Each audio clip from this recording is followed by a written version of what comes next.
Hello, sportsmen. Michigan's pheasant season opened up the day before yesterday. We were up before dawn and hunted until dark. We had 4 dogs, 5 hunters, 1 cameraman who rolled over an hour of tape, and we were in a spot that was better than average, judging from the numbers of pheasants that have been seen in that area in the past month or so. Getting this show edited together for airing tonight was a scramble, but stay tuned. I'm Fred Trost with an opening day pheasant report here on the Practical Sportsman. We're in farm country in some part of the thumb. Let's just leave it at that. Over here, look at the sunrise coming up. Beautiful thing about hunting, you get to see the sunrises and not at your kitchen window. Trying to work that way, so. Ready. I had Max take this deer trail. I thought maybe that bird might have hit. Yeah, it looks good to me. Is this the kind of morning you like? It's a morning I like. A little bit too much wind, but Well, it's just a heavy breeze. just a heavy breeze, yeah. That's what we like. Now, where do you think the birds are going to be? We got a big, stubble field here? Well, field?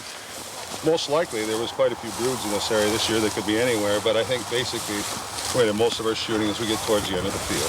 Okay.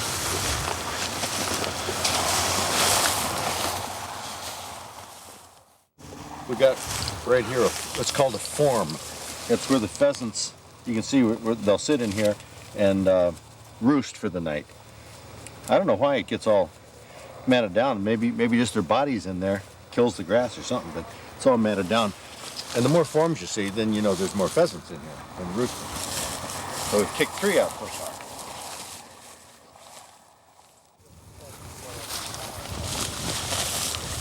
Oh man, look at this. Now here's a form that they've really been using. You can see all the droppings in there, the pheasant droppings. So these birds come back time after time, use this same spot. So that's a favorite roosting spot. Here we have a couple spots where deer have been bedding. You can see the long oval area. And there's one right here too. So this is where deer bed down, out in these same fields. Grassy fields good for roosting of birds and bedding of deer. That's what critters tend to use it for. Over at the end of the field, we've kicked out 2 roosters, 1 hen. And no birds in the pouch yet. We're looking. I cannot believe that you did not push 1 bird. No. Let's try to swale across the creek. Yeah, I would say that'd be a good idea. Look at them, all hens. 1, 2, 3, 4, 5, 6, 7, 8, 9. More in there. All hens. Okay, they said there's going to be more over here.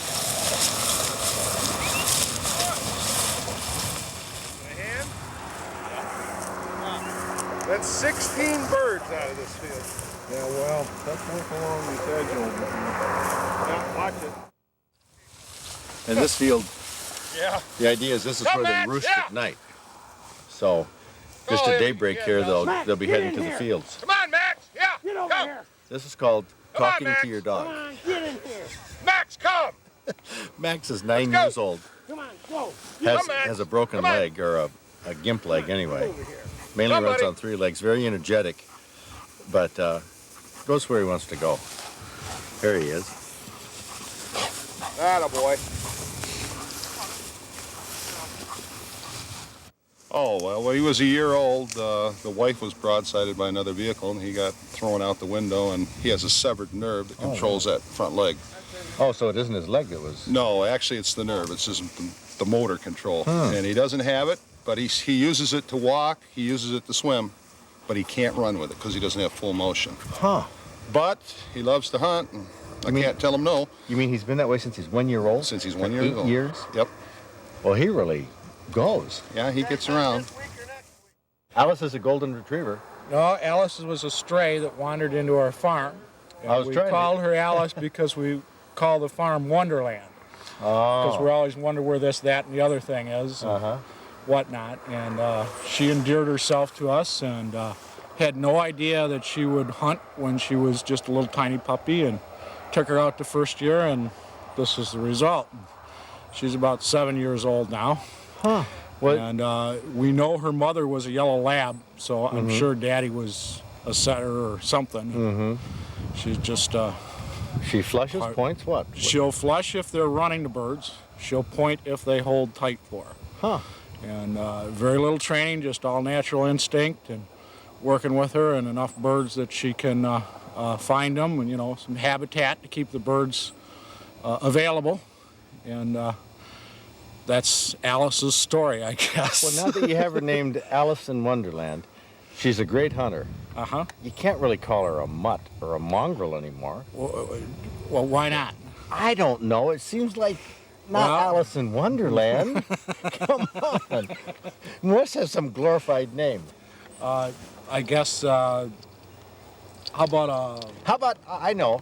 She's pedigree challenged. Okay, that's a deal. That'd work. Pedigree challenged.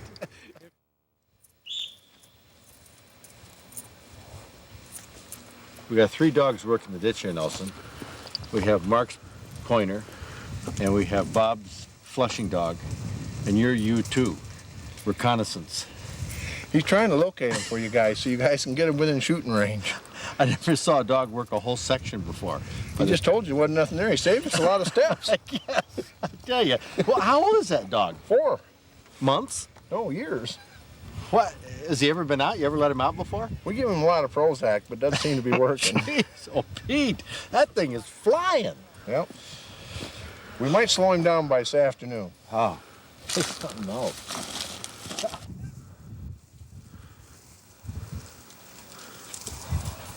Still not going to him, though.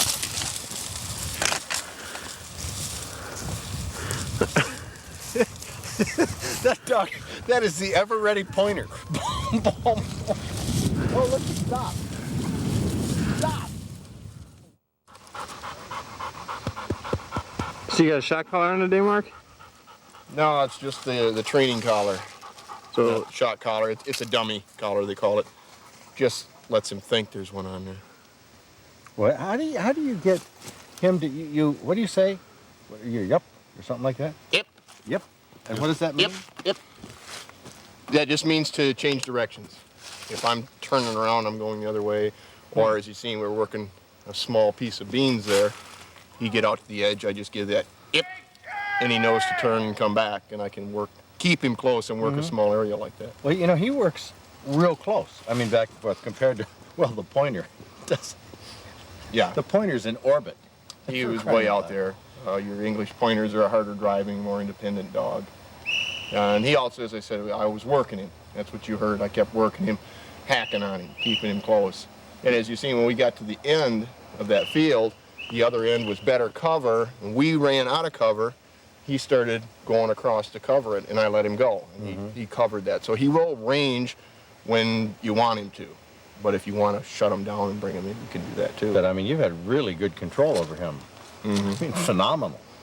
Before that bird was shot at, after that, he was excited and he wanted the bird. He knew where it went. So he's been a little excited since then. But yeah, he's handling pretty good for a 2-year-old dog. How old is Bento? He's 2.5 now. 2.5. Okay, well, that's why he appears so much more controlled now than he did a year ago, obviously. Yeah. He was still a pup then. Yeah, there's still a little puppy in him. They don't start to slow down and mature. I mean, where it's physically, you can see that this dog's getting calmer. Usually 3-4 years of age when they start settling down, and that's when you start getting your best hunting dog. Is when they're getting a little older, a little calmer. The puppy leaves. It's not all fun and hype, and they start getting serious about it. So Bento's best years are yet to come. Oh yeah, best years for a hunting dog are from, say, 4 to 8. Those 4 years right there, that dog should be in his prime. He's in good shape and good health. After 8, the dog's still going to be a super hunting dog, but he's going to start slowing down, hunting less. And you'll notice if your dog has let's say a 60-yard range, on an average, he gets up there 9-10 years of age, that range may shut down a little bit. He's covering a little less ground. I mean, is that good? Isn't it better to have the dog closer? Yeah, it really is. If you let this dog mature in age, and even some of the dogs that are young and out of control, like this English pointer they've got now, is a bit out of control, but you can tell it's a real young dog. Yeah, and he'll probably come around. No, I don't. 4 years old. Oh, it is 4. I thought it was younger than that. At 4 years of age, yeah, he should be settled down. But again, that's your English pointer, harder driving, more independent, and he's showing that out here today. Can he really scent anything at 40 miles an hour? Believe it or not, they can. Yeah, they're used a lot for field trial where dogs are, as it said, borderline out of control. You're on a horseback and this dog's covering, he might be a quarter mile ahead of you. But on that run, they've got their head up, and as your breeze comes across, as we were working today into the wind, if he ran by a bird, he'd catch scent and spin around, where Bento would have just locked. This dog would have had to spin back around and come back into the scent again. We would have heard him skidding. Yeah. Yeah. You saw that stubble start to smoke a little as he stopped. Like a Roadrunner cartoon. Well, let's go up there and see if we can get some more birds. All right.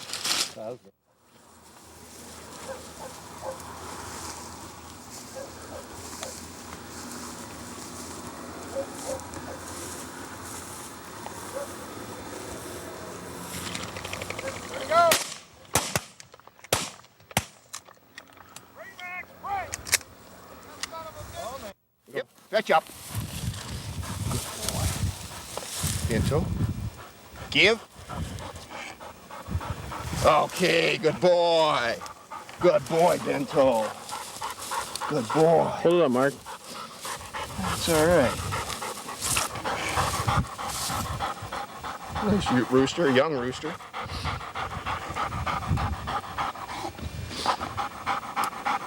Good boy. Halftime report with Chris Berman. What's the deal? Well, we're seeing birds, but they're flushing ahead of us. It's kind of dry for scenting, and it's windy. But I think we're going to catch up with them yet today. Well, yes, we have to have that optimism. Bob, where are they? You live here. This is your property. Yes. You said there were birds in here. We will get birds out of here. You're late, Fred. They were here this morning. They were probably nesting in this type of cover this morning. They've probably moved off into the soybeans. There's a piece across the street that's surrounded by soys and some good cover similar to this, and we'll go across there and see if we can kick something up for you. Well, basically, overall, I mean, the question a lot of hunters have, they've been out this morning and probably not seen anything. Quite a few hunters. Where are the pheasants? What's your opinion? Well, there's a lot more pheasants than there used to be in the last few years because people are doing stuff with habitat restoration, etc. Just like some of this field we've hunted this morning used to all just be cut right down to nothing. Now with CRP in effect and those types of things over the last few years, there's more habitat for the birds. And I think people are wising up and not shooting all the birds whenever they get a chance. Not take them all out of one field, leave a few for the future. Well, you're a coon hunter. A predator hunter. Predators have anything to do with this? They sure do. The coons eat the eggs. The mink will actually eat the chicks. The hawks take their share, and we've got a lot of hawks. And but there are birds, and we had a good spring. It was dry. We didn't have a winter. There's birds here. We'll find them. What about, you didn't mention foxes or coyotes? You have Fox and coyote. We have a few coyotes, but I wouldn't really consider them an effect on this population. More so the coon, the mink. The coon, even more than the fox? Yeah. They eat the eggs. And knock them pretty hard in the... Yeah, they do. Coons eat lots of eggs. The possums, they get their share. The hawks, I've seen several hawks actually with pheasants in there, right in their grasp. Well, now you're a coon hunter. How's the coon population? High. Prices are down, interest is down, and the Greenpeace movement is hurting everything, actually, because there's not much interest, and the only people that are coon hunting are people that have vested interest in the dogs themselves and just enjoy going.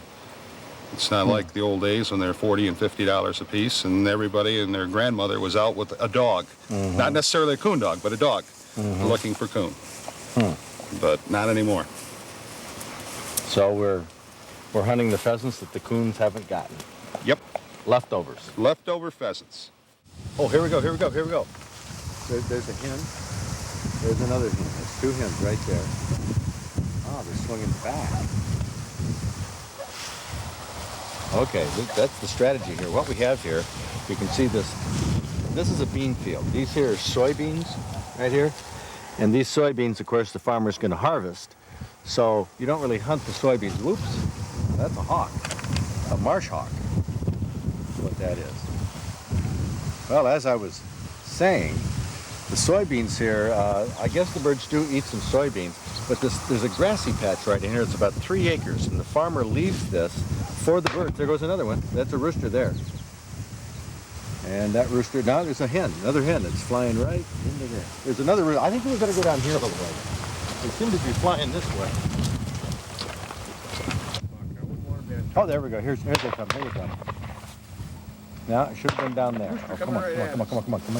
That's a hen. Rooster. Over here. Where? Right over here. Yeah, that's what I saw. He's going down in the swale over there. Well, yep, there he is. See, it is possible. It is possible. I'll be darned. Can happen. Immature bird, Yep, probably young one. this year's. Definitely this year. Yeah, the feathers are still Yeah. growing out. Yeah. And look at the spurs back here, just little nubbins. Yeah. Shows it's a young bird too. Should be tasty. But there was, we figure 4 roosters in that 4 flock. roosters. We counted quite a few pheasants on this opening day, somewhere between 50 and 55, but this was not like the good old days. Alice, the pedigree challenge dog who doesn't point, flushed a few, but none of them close. Pheasants in the 50s would hold tight, and when they flew, they wouldn't go all that far.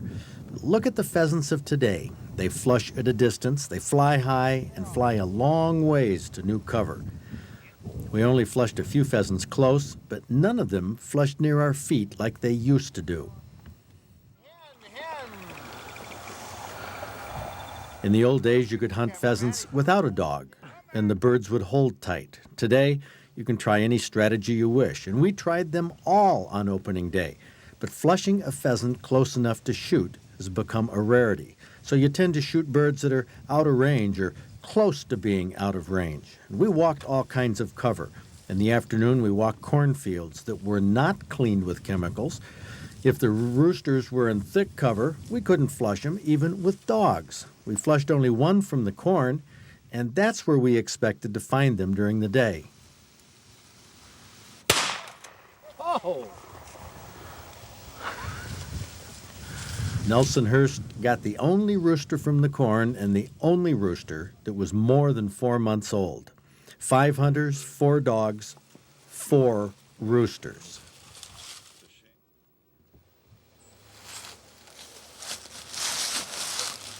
Where have all the pheasants gone? Long time passing. What are you going to do? I've been doing opening day reports for years. Finally, we got to sing about it.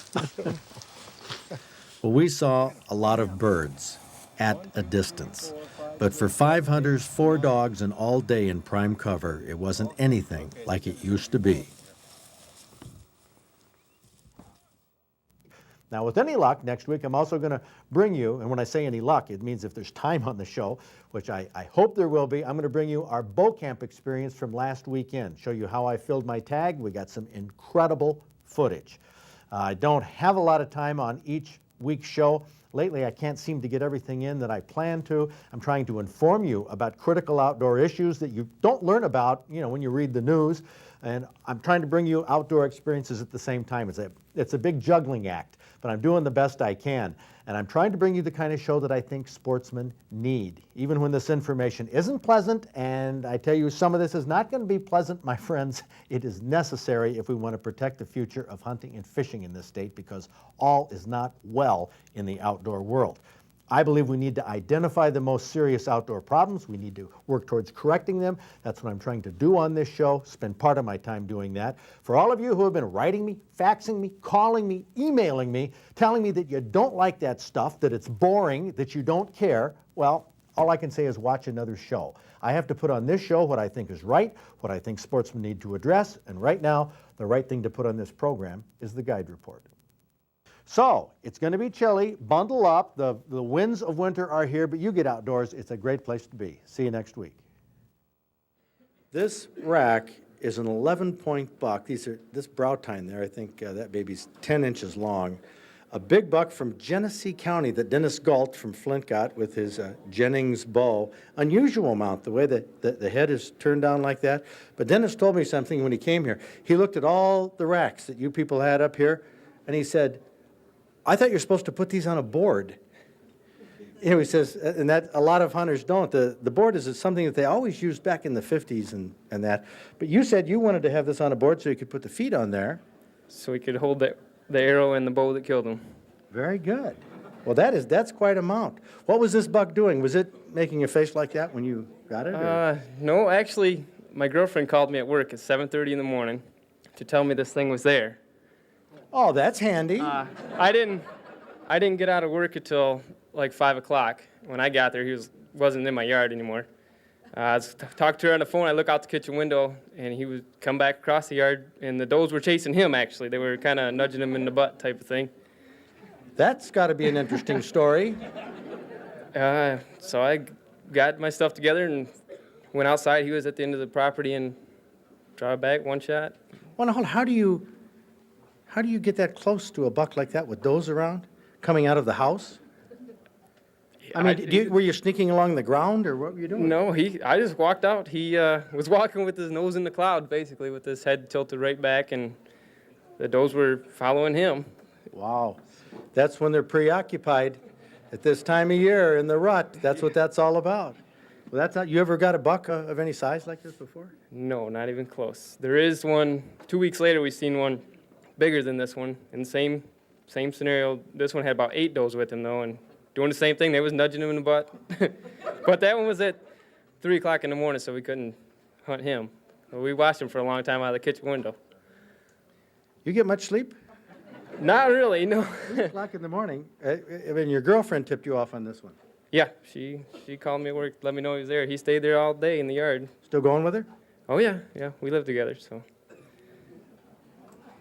And I imagine you walk around the house, she nudges you in the butt. Anyway. Okay. Yes. Congratulations, Dennis. Thank you. Good buck.